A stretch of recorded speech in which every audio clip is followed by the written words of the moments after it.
स्वागत है आपका न्यूज 80 पर। मैं हूं आपके साथ राहुल राणा। और दबदबे वाले की दबंगई की हवा निकल गई। जी हां, आज बात कर रहा हूं ब्रजभूषण शरण सिंह, जो दबदबे के नाम से इन दिनों प्रचलित है। क्योंकि वो जैसे ही उन्होंने WFI का चुनाव उनके करीबी ने जीता, तो उन्होंने कहा था कि उनका दबदबा आज भी कायम है। भले ही खिलाड़ियों ने उनके लिए प्रदर्शन किए हो, भले ही खिलाड़ियों ने दिल्ली की सड़कों पर लाठियां खाई हो, भले ही किसान नेता उनके पक्ष में आकर सरकार के खिलाफ नारेबाजी कर रहे हो, भले ही उनकी पूरी हिस्ट्री शीट लिस्ट जनता के सामने आ गई हो, लेकिन दबदबा लगातार कायम था ब्रजभूषण शरण सिंह का। लेकिन अब सरकार के एक फैसले ने ब्रजभूषण शरण सिंह के इसी दबदबे की हवा निकाल दी।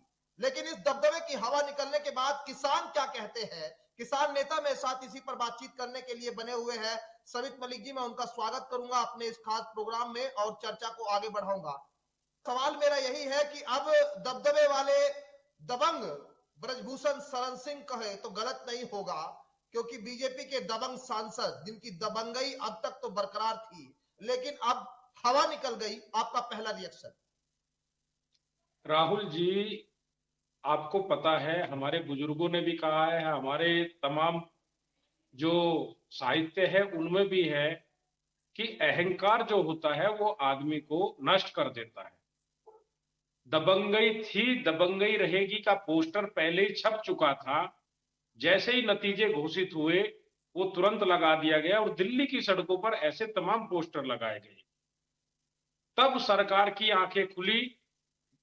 जब तक सरकार नहीं समझ रही थी, जब धरना दे रही थी वो बेटियां, वो अपनी बातें बता रही थी, वो देखकर भी नजरअंदाज कर रही थी। लेकिन अब जब हरियाणा का चुनाव नजदीक है और हरियाणा के तमाम पहलवान और वो गरीब घर की बेटियां जो पहलवानी कर रही है, उनके परिवारों में आशंका पैदा हुई और सरकार के पास जो इनपुट पहुंचे कि इससे आने वाले हरियाणा के चुनाव में, लोकसभा चुनाव में भारी नुकसान होगा, तो वो दबंगई वाला शब्द हवा फूस हो गया। और आज एक ऐसा कदम सरकार को उठाना पड़ा कि जिससे उन बहन बेटियों को और जो हमारे और पहलवान हैं उनको राहत मिली है, क्योंकि उन्होंने पूरा ये सोच लिया था कि अब हमारे साथ कोई न्याय नहीं मिलेगा। लेकिन एक जनता का प्रेशर, एक वोट बैंक का प्रेशर, एक लोकतंत्र में जो प्रेशर होता है अहिंसावादी, वो प्रभाव आज आया सामने, जिसकी वजह से खेल मंत्री ने, खेल संघ ने इनको निलंबित किया है। और अभी भी वो प्रेस वार्ता कर रहे थे, दबंगई वाली बात मीडिया से पहले करते थे, अभी भी कर रहे थे, लेकिन आज वो टाई टाई फिस हो गई है। और एक बार फिर दिखा दिया किसानों ने और किसानों के बच्चों ने कि हम अपनी लड़ाई अहिंसावादी तरीके से लड़के, जो पहले किसान आंदोलन में जीत हासिल की थी, आज ये उन बहन बेटियों की, उन पहलवानों की जीत है, किसानों के बच्चों की जीत है। तो एक किसानों की जीत इतनी आसानी से आपको लगता है कि, या अभी आगे भी लगता है कि कुछ और बाकी रह गया? जैसे आप लोग समर्थन में आए, लेकिन देखिए, जो संजय सिंह ब्रजभूषण शरण सिंह के करीबी थे, जब वो चुनाव लड़ रहे थे, तब भी क्या खेल मंत्रालय को नहीं पता था कि ये उनके करीबी है और चुनाव लड़ रहे हैं? क्या उस समय उनको नजरअंदाज किया गया? और अब जब साक्षी मलिक ने संन्यास लेने की बात करी, बजरंग पुनिया ने यहाँ अपना जो पद्मश्री है वो प्रधानमंत्री के घर के बाहर रख दिया, उसके बाद कहीं सरकार को अब डर लगने लगा कि उनकी जो सत्ता है 2024 में कहीं फिसल ना जाए।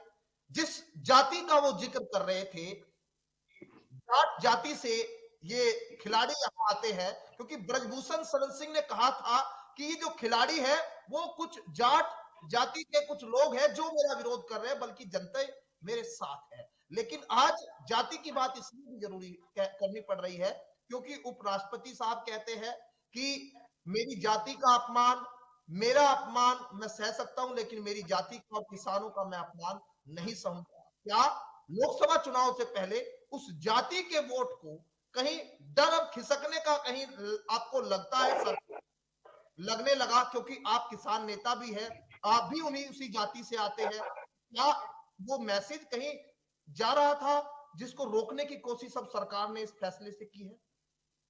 राहुल जी, इसमें दो तीन पहलू हैं। सबसे पहले आपको मैं जाति वाला बताता हूँ। जो बीजेपी ने एक जाति का मोमेंटम तैयार किया था माननीय उपराष्ट्रपति के माध्यम से, वो एकदम से उनका फेल हो गया। उन्होंने 2-3 दिन जो चलाया था और एकदम से चुनाव आना और साक्षी मलिक का संन्यास लेना और उसके बाद बजरंग पूनिया जी का अपना मेडल वापस करना, जो जाट जाति के अंदर एक बीजेपी अपनी पैठ बनाना चाहती थी, वो और नुकसान की तरफ चली गई। सबसे पहले ये हुआ। दूसरा, जैसे ही हमारे पहलवानों ने अपना मेडल वापस किया और संन्यास लिया, ये खबर भारत से बाहर पहुंची, अंतरराष्ट्रीय मंचों पर पहुंची और बाहर की मीडिया ने इसको हेडलाइन में रखा। उससे बाहर जब ये लोग जाएंगे और वहां इनसे पूछा जाएगा कि आप अपने पहलवानों के साथ ऐसा कर रहे हैं, ये कोई छोटा मामला नहीं है। और पूरा का पूरा जो दबाव है वो राजनीतिक दबाव है, और वो दबाव हरियाणा का चुनाव है और लोकसभा का चुनाव है। इससे पहले नहीं तो इन्होंने वही जूते उनके खोपड़ी पर रखे गए थे लड़कियों की, उनको कुचलने का प्रयास किया था। आज उसी जूते ने, जब उन्होंने उन जूतों को उठाकर अपने टेबल पर रखा तो ये सरकार हिल गई है। तो ये सब जानबूझकर हो रहा था। सरकार को सब पता था, पहले दिन से पता था। कितनी बार उन्होंने फरियाद की सरकार से, लेकिन जब उन्होंने एक पोस्टर लगाया, इसका जो मुख्य कारण रहा, जो एक पोस्टर था, उस पोस्टर की वजह से पूरा काम हुआ। उन्होंने एक पूरे देश को चैलेंज करने का काम किया कि दबंगई थी, दबंगई रहेगी। तो तब सरकार को भी समझ में आया कि ये तो आपके सामने भी दबंगई दिखा रहे हैं। तब सरकार ने कई फैसला किया, और अभी इतना आसान नहीं है इस सरकार को। आप ऐसे नहीं कह सकते ये कोई एक दबाने की मुहिम भी हो सकती है, क्योंकि इन्हीं के लोग पीछे से इसको कोर्ट भी ले जा सकते हैं, और भी तमाम चीजें हो सकती है। अभी उन्होंने कहा है, जो अध्यक्ष बने हैं, कि मुझे अभी नोटिस ही नहीं मिला है, मैं तो अभी अपने को अध्यक्ष ही मान रहा हूं। और उसके बाद ब्रजभूषण सिंह ने प्रेस वार्ता करके एक हिंट दिया है कि ये लोग अभी सरकार के पास भी जाएंगे और कोर्ट का दरवाजा भी खटखटाएंगे। लेकिन एक जो मैसेज गया है, ये गया है कि हाँ, सरकार ने पहलवानों के लिए ये किया है, और जब उन्होंने किया है, कोई ना कोई कारण भी उन्होंने बताए हैं कि अनियमितता से हुआ है, जैसे हुआ है, तो वो जवाब देंगे। लेकिन इससे एक बात निश्चित है, जो लड़कियां पहलवानी कर रही है, अखाड़े में पसीना बहा रही हैं, जो उनका मनोबल टूटा था, जो उनके परिवारों का हौसला टूटा था, उसको कहीं ना कहीं राहत मिली है। और जो हमारे देश को गौरवान्वित करने वाली बच्चियां हैं, वो अब कुश्ती से जुड़ने का प्रयास फिर से करेंगी। नहीं तो बहुत सारी बच्चियां ऐसी थी जिनको घर बैठने की नौबत आ गई थी, और एक विशेष जाति पर टारगेट किया जा रहा था, और वही वो जाति है जो सबसे ज्यादा मेडल भारत में लाने का काम करती है किसी भी प्रतियोगिता में। और जाटों को फोकस कर रहे थे, वो 2% भारत के अंदर है, लेकिन सबसे ज्यादा मेडल लाने का काम वो करते हैं। तो हम तो ये कहते हैं, भाई ये लोग तो सबको मिलजुल कर रहते हैं, देश में करते हैं, लेकिन जब भी कहीं कोई बात आती है, इनको सबसे आगे आगे लड़ाई लड़नी पड़ती है, और फिर इनको टारगेट किया जाता है। किसान आंदोलन में भी नेतृत्व करने वाले जाति थे, लेकिन हम ये कहते हैं पूरे देश का किसान किसान है, उसमें जाति और धर्म को हम नहीं बांटेंगे। सरकार ने बांटने का प्रयास किया था। यहां पर भी हम कहते हैं कि सभी पहलवान बराबर हैं, लेकिन सरकार और ब्रजभूषण सिंह ने जाति में बांटने का प्रयास किया। खिलाड़ियों को भी, खिलाड़ी की कोई जाति नहीं होती है, किसान की कोई जाति नहीं होती है, एक प्रतिभा होती है। अब जैसे बजरंग पुनिया ने अपने मेडल की बात की, वहीं पर एक दूसरे गूंगा पहलवान के नाम से जो यादव जाति से, उन्होंने भी मेडल वापस करने की बात की थी। और भी तमाम ऐसे पहलवान लाइन में थे। उसी की इनपुट को लेते हुए सरकार में घबराहट पैदा हुई, और उन्होंने अपना वोट बैंक का नुकसान देखते हुए इस पर तत्काल प्रभाव से फैसला लिया। चलिए, वोट बैंक का प्रभाव, लोकसभा चुनाव की चिंता, सरकार सत्ता में कैसे आए, इसकी तमाम चिंताएं तो है। लेकिन मैं पूछना चाहता हूं आपसे, आपको लगता है क्या इसका फायदा सरकार को उसके वोट बैंक में होगा, या फिर ये पासा उल्टा पड़ गया कहीं सरकार के ऊपर? देखो राहुल जी, ये तो आने वाला समय बताएगा कि इसका प्रभाव क्या होगा, क्योंकि अभी नतीजा फाइनल नहीं है। और अभी तो उन्होंने फौरी तौर पर जो की है, इससे जरूर लोगों के मन में एक आया है कि हाँ, सरकार ने कार्रवाई की है। इससे जो उनको नुकसान हो रहा था, वो रुका है। लेकिन आगे ये देखना है, अभी उन्होंने घोषणा की है कि 48 घंटे के अंदर हम एक कमेटी बनाएंगे, उसी की देख-रेख में आगे का इनका कुश्ती संघ का होगा, क्योंकि 31 दिसंबर से कुश्तियां होने वाली थी। जिन बच्चों ने पूरे साल मेहनत की है, उनका करियर दांव पर लगा हुआ है, तो सरकार उसको कैसे किस तरीके से कराती है और उसके अंदर कहाँ के बच्चे होंगे, कैसे होंगे, जाति धर्म को छोड़कर पूरे देश के बच्चों का एक सिलेक्शन होगा, वो जो फिर बाहर खेलेगा। हम ये कहते हैं, हम बार-बार कहते आए हैं, कोई भी संघ हो, जितने खेल संघ हैं, उसमें राजनीतिकरण क्यों है? जिस आदमी ने कभी कुश्ती नहीं लड़ी, वो अध्यक्ष बन जाता है, सेक्रेटरी बन जाता है, कोषाध्यक्ष बन जाता है।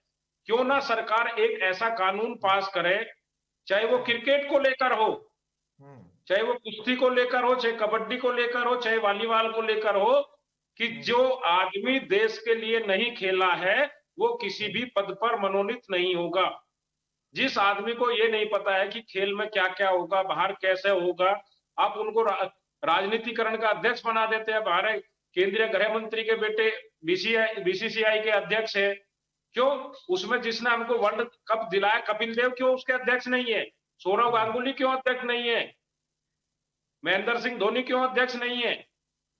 आप ऐसे लोगों को बनाओ जो खेल को बढ़ा सकते हैं, जो खेल को समझते हैं, जो हमारे देश को मेडल लेके आए हैं। पीटी उषा जैसी महिला ऐसे, जिसने सभी लड़कियों को खेल में उतरने के लिए प्रेरित किया है। ऐसे लोगों को खेल संघ के अध्यक्ष बनाने चाहिए और एक निश्चित कर देना चाहिए कि जो खिलाड़ी जिस खेल में देश के लिए खेला है, वही चुनाव लड़ सकता है, वही मनोनीत हो सकता है, तब इनका भला हो सकता है।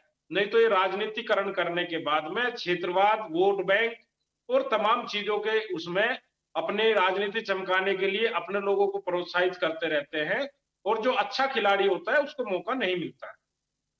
चलिए सवित मलिक साहब, बहुत बहुत स्वागत, धन्यवाद आपका बातचीत करने के लिए, और आपने अपना कीमती वक्त दिया। और ब्रजभूषण शरण सिंह की दबंगे की हवा तो यहां निकल गई है, लेकिन किसानों के अंदर सरकार के इस फैसले से अभी भी संशय है कि कहीं ये फैसला राजनीतिक तौर पर कुछ समय के लिए तो नहीं लिया गया। हालांकि इसका असर कितना 2024 के लोकसभा चुनाव पर होगा, ये जरूर देखना होगा। फिलहाल मुझे दीजिए इजाजत, नमस्कार।